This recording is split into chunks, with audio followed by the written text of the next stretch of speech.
అందరికీ నమస్కారం. Welcome to my channel. ఈ వీడియోలో ఉద్యోగులకు మరియు పెన్షనర్లకు ఐటీఆర్ ఫైలింగ్ కొత్త గడువులు ఖరారు. మిస్ అయితే జరిమానా అంటూ అప్డేట్ రావడం జరిగింది. సో, దీనికి సంబంధించిన పూర్తి వివరాలు ఈ వీడియోలో తెలుసుకుందాము. వీడియో అయితే ఎక్కడే గాని స్కిప్ చేయకుండా ఎండ్ వరకు చూసేయండి. అప్పుడే ఇన్ఫర్మేషన్ పూర్తిగా అర్థమవుతుంది. అలాగే వీడియో చూస్తున్న ప్రతి ఒక్కరు వీడియోకి లైక్ చేయండి ఫ్రెండ్స్.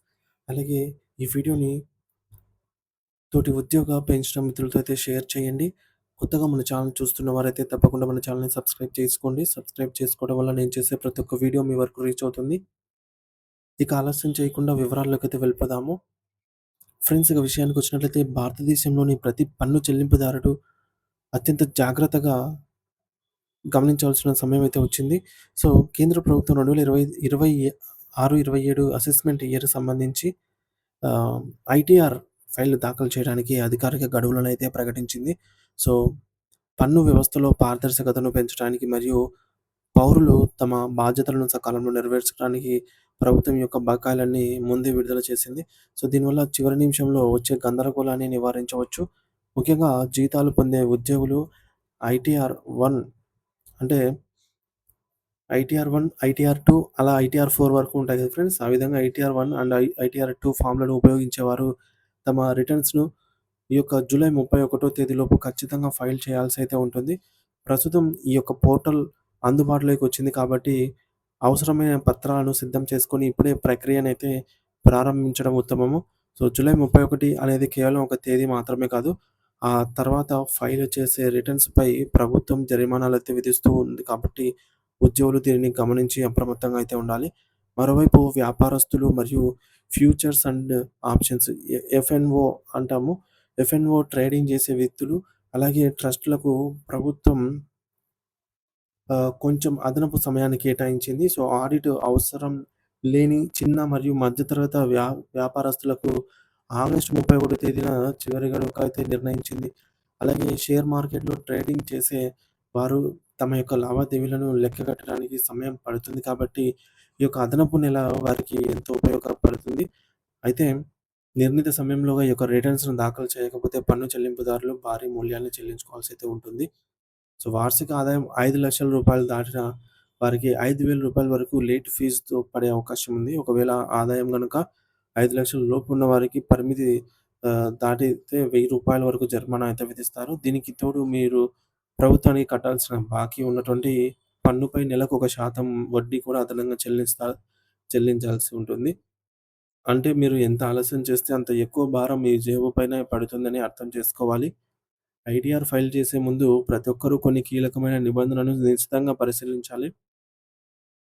కేవలం ఆఫీసు వారు ఇచ్చినటువంటి ఫార్మ్ 16 పైనే ఆధారపడకుండా ఇప్పుడు ఆదాయ పన్ను శాఖ వెబ్‌సైట్‌లో అందుబాటులో ఉండేటువంటి యాన్యువల్ ఇన్ఫర్మేషన్ స్టేట్మెంట్ ఏఐఎస్ మరియు tax payers information summary TIS రిపోర్ట్‌లను ఖచ్చితంగా డౌన్‌లోడ్ చేసుకొని సరిచూసుకోవాలి. ఎందుకంటే మీ యొక్క సేవింగ్స్ అకౌంట్ ద్వారా వచ్చినటువంటి వడ్డీ, ఫిక్స్డ్ డిపాజిట్ ఎఫ్‌డిపై వచ్చిన వడ్డీ, షేర్ల అమ్మకం ద్వారా వచ్చిన లాభాలు లేదా మీకు అందినటువంటి డివిడెండ్ వివరాలన్నీ ఈ యొక్క నివేదికల్లో స్పష్టంగా నమోదై ఉంటాయి. సో, మీరు రిటర్న్స్‌లో వివరాలను చూపించకపోతే ఆదాయ పన్ను శాఖ నుండి నోటీసులు వచ్చే ప్రమాదం ఉంది. అందుకే ఫార్మ్ 26 ఏఎస్‌లో ఉన్నటువంటి టీడీఎస్ వివరాలను కూడా 1కి 2 సార్లు చెక్ చేసుకోవడం చాలా ముఖ్యము. ఈ పత్రాలన్నీ ఒకదానితో ఒకటి సరిపోతేనే మీ యొక్క ఫైలింగ్ ప్రక్రియ సజావుగా సాగుతుంది. ఈ ఈ ఏడాది పన్ను ఆదా కోసం మీరు ఏ విధానాన్ని ఎంచుకోవాలో ముందే ఒక అంచనాకు రావటం శ్రేయస్కరము. ప్రభుత్వం ప్రవేశపెట్టబడినటువంటి కొత్త పన్ను విధానం న్యూ టాక్స్ రెజిమ్ మరియు పాత పన్ను విధానం ఓల్డ్ టాక్స్ రెజిమ్ మధ్య వ్యత్యాసాలను లెక్కించుకోవాలి. పాత విధానంలో ఇన్వెస్ట్‌మెంట్‌లపై మినహాయింపులు ఉంటాయి. క కొన్ని కొత్త విధానంలో పన్ను రేట్లు తక్కువగా ఉంటాయి. ఈ విధంగా మీ జీతం మరియు మీరు చేసే పొదుపు ఆధారంగా ఏది మీకు ఎక్కువ లాభాన్నిస్తుందో ముందే ప్లాన్ చేసుకోవాలి. ఒకవేళ మీరు ఏదైనా కారణం చేత జూలై లేదా ఆగస్టు గడువులను మిస్ అయిపోతే ఆందోళన చెందాల్సిన అవసరం లేదు. 2026 డిసెంబర్ 1 వరకు మీరు బిలేటెడ్ రిటర్న్స్‌ను కూడా దాఖలు చేసే అవకాశం ఉంటుంది. అయితే దీనికి జరిమానా చెల్లించాల్సి ఉంటుందని గుర్తుంచుకోండి. ఒకవేళ ఫైల్ చేసిన తర్వాత ఏమైనా తప్పులు జరిగాయని గుర్తిస్తే వాటిని సరిదిద్దుకోవడానికి అదే డిసెంబర్ 31 లోపు రివైజ్డ్ రిటర్న్స్‌ను కూడా దాఖలు చేయవచ్చు. ఇంతే కాకుండా ప్రభుత్వం ఒక ప్రత్యేక వెసులుబాటును కూడా కల్పిస్తోంది. ఒకవేళ మీ ఆదాయాన్ని గతంలో తక్కువగా చూపించామని, లేదా ఏమైనా ఆదాయాన్ని వెల్లడించడం మర్చిపోయామని కూడా చాలా కాలం తర్వాత తెలిస్తే, వాటిని సరిదిద్దుకోవడానికి ఐటీఆర్ యూ అంటే అప్డేటెడ్ రిటర్న్స్ సదుపాయం కూడా ఉంటుంది.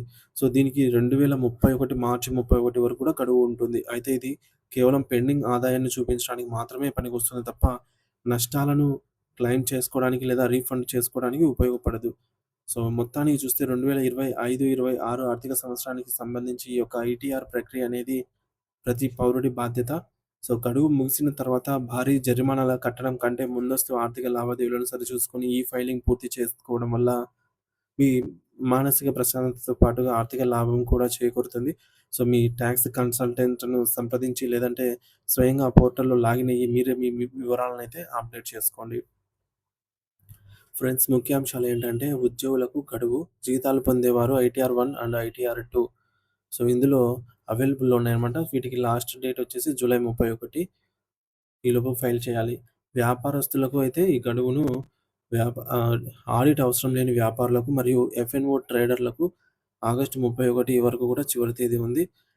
కీలక పత్రాలేంటంటే ఫైలింగ్‌కు ముందు ఏఐఎస్ యాన్యువల్ ఇన్ఫర్మేషన్ స్టేట్మెంట్, అలాగే టీఐఎస్ టాక్స్ ఇన్ఫర్మేషన్ స్టేటస్, ఈ యొక్క 26 ఏఎస్ నివేదికలను ఖచ్చితంగా సరిచూసుకోవాలి.